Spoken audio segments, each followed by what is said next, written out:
नमस्कार दोस्तों, स्वागत है आपका YouTube चैनल कंपटीशन बॉस पर। मैं हूं नितेश। दोस्तों, आंगनबाड़ी में भर्ती निकली हुई है। उत्तर प्रदेश में 53,000 पद है, ठीक है। और इसके लिए एलिजिबिलिटी क्या है, इसका सिलेक्शन प्रोसेस क्या होगा, फॉर्म कैसे भरें, इसके हाउ टू अप्लाई फॉर्म, ये सारी डिटेल्स मैं आपको बता चुका।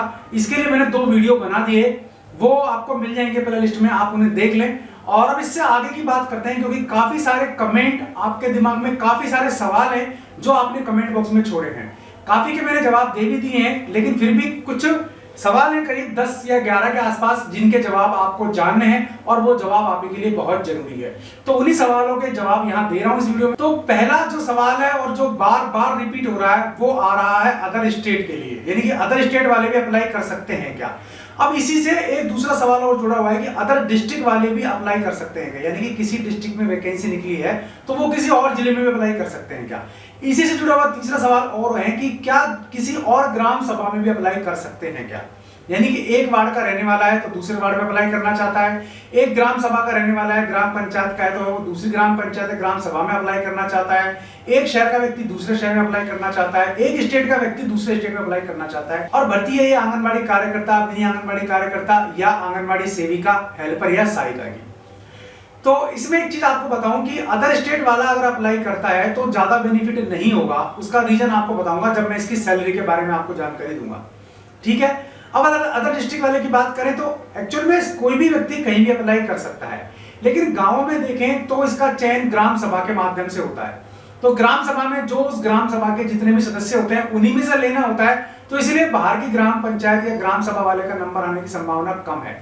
ऐसा नहीं है कि नहीं आता, इसमें एक शर्त ये होती है कि मान लीजिए अगर प्रॉपर व्यक्ति या उस ग्राम सभा से नहीं मिलता है तो उस गांव पंचायत समिति से लिया जाएगा, उस पंचायत समिति से नहीं मिला तो उस जिले से लिया जाएगा, ठीक है। तो ऐसा नियम होता है कि ऊपर से ऊपर बढ़ते रहते हैं और वो वहां सिलेक्शन हो जाता है।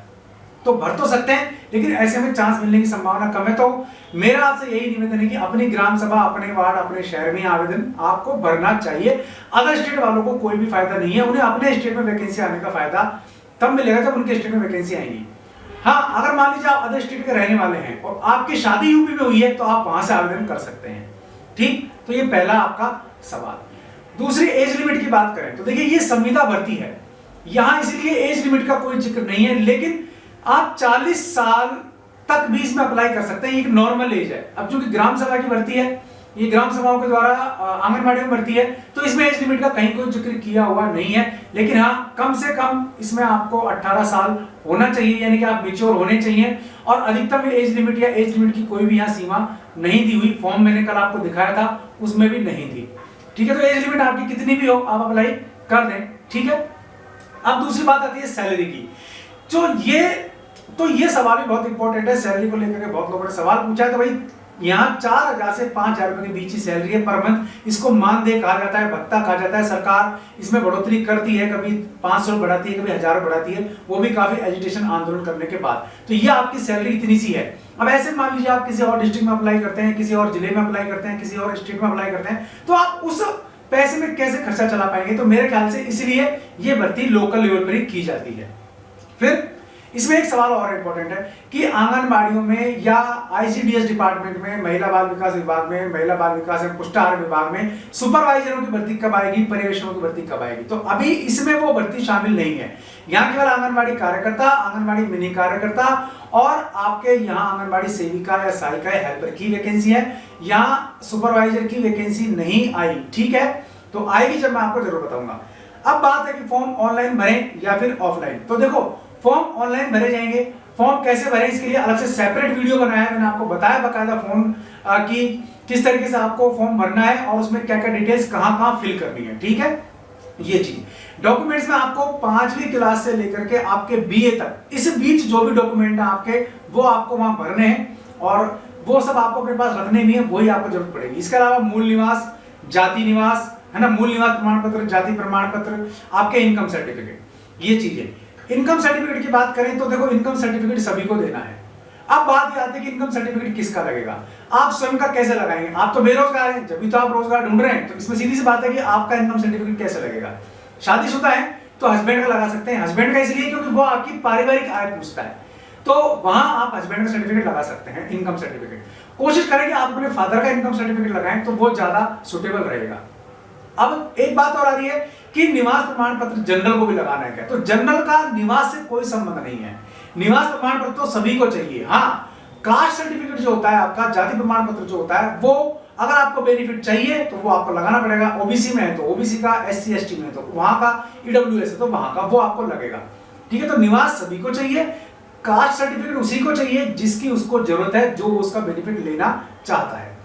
तो ये हुआ आपका निवास प्रमाण पत्र या कोई भी आपका जाति और निवास के संबंध में जानकारी। अब इसमें जो है वो बात आती है रिजर्वेशन की। रिजर्वेशन का बेनिफिट कैसे मिलेगा? तो देखो, ये अलग अलग आंगनबाड़ियों के लिए अलग अलग भर्तियां हैं। ठीक है, जनपद लेवल पर की जाएंगी, मैंने आपको बताया। तो अपने जिला अधिकारी कार्यालय में या आईसीडीएस विभाग में जाकर आप मालूम कर सकते हैं। साइड में कैसे देखें वो मैंने आपको बता दिया था कल, कैसे पता लगेगा। वो वीडियो आप रिवाइज कर लेना, आपको पता लग जाएगा कैसे वैकेंसी देखनी है कि आपके वार्ड में, आपके गांव में, आपके शहर में वैकेंसी है कि नहीं है, किस कैटेगरी की है। मान लीजिए आंगनबाड़ी जो केंद्र है वो तो एक होता है, वहां एक ही आंगनबाड़ी कार्यकर्ता होता है, एक ही आंगनबाड़ी सेविका या सहायिका होती है और एक ही आंगनबाड़ी मिनी कार्यकर्ता होती है। तो अब यहाँ एक ही जब पद है, पोस्ट है, तो यहाँ रिजर्वेशन का लाभ कैसे दे सकते हैं? तो जिस वार्ड में जिसका बहुमत, जो रिजर्वेशन जिस वार्ड में है या जो वार्ड जिस कास्ट के लिए रिजर्व है, तो वह उस हिसाब से इन्होंने ऑलरेडी रिजर्वेशन निकाला हुआ है ओवरऑल पोस्ट पर। तो आप ये देख लें कि जिस वार्ड में आप अप्लाई करना चाहते हैं वह किस कैटेगरी की भर्ती है, तो वहां अप्लाई कर दें। अब आपकी कैटेगरी की भर्ती वहां नहीं है तो फिर आपको ये देखना पड़ेगा कि आपकी कैटेगरी की जो पद है वो कहां खाली है, आपको वहां के लिए अप्लाई करना पड़ेगा। तो इस तरीके से यहाँ आरक्षण का बेनिफिट मिलेगा। अब कुछ भाई बहनों ने सवाल किया है कि भाई 5वीं या 8वीं क्लास की मार्कशीट नहीं है। तो देखो, 5वीं 8वीं की नहीं है तो आपको मार्कशीट चाहिए, किसी भी सूरत में आपको निकलवानी पड़ेगी। ठीक है, और जब आपने किसी स्कूल से अपनी क्लास पास की थी तो वहां आप स्कूल में जाए, वहां एप्लीकेशन दें, वो आपको मार्कशीट बना के देंगे। डुप्लीकेट भी चलेगा, कोई इशू नहीं आता है इसमें। ठीक है, और अपनी हाईएस्ट लेवल की जो मार्कशीट है ग्रेजुएशन की, तो वो तो आपके पास होगी, तो वो जरूर लगा दें। ठीक है, आप उसके आधार पर भी आवेदन कर सकते हैं। लेकिन 5वीं 8वीं के आधार पर आवेदन करते हैं, 10th क्लास के आधार पर आवेदन करते हैं, तो ये मार्कशीट आपको जरूरी है।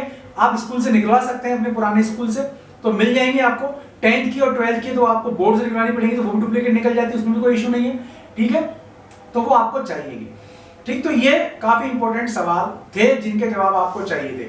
अब इसके अलावा भी काफी सारे सवाल आपके दिमाग में होंगे, आप फिर से कमेंट करिए, मैं फिर से नया वीडियो बना दूंगा जब सवाल इकट्ठे हो जाएंगे, या उनके जवाब देने की कोशिश करूंगा कमेंट बॉक्स में। उम्मीद है वीडियो पसंद आया होगा, पसंद आया तो लाइक और शेयर जरूर कर देना, चैनल पसंद आया तो सब्सक्राइब कर लेना, बेल आइकन दबा देंगे आप तो वीडियोस की नोटिफिकेशन आपको मिलते रहेंगे। आज के इस वीडियो में इतना ही, ऐसे किसी यूजफुल वीडियो में फिर मिलूंगा, तब तक के लिए नमस्कार।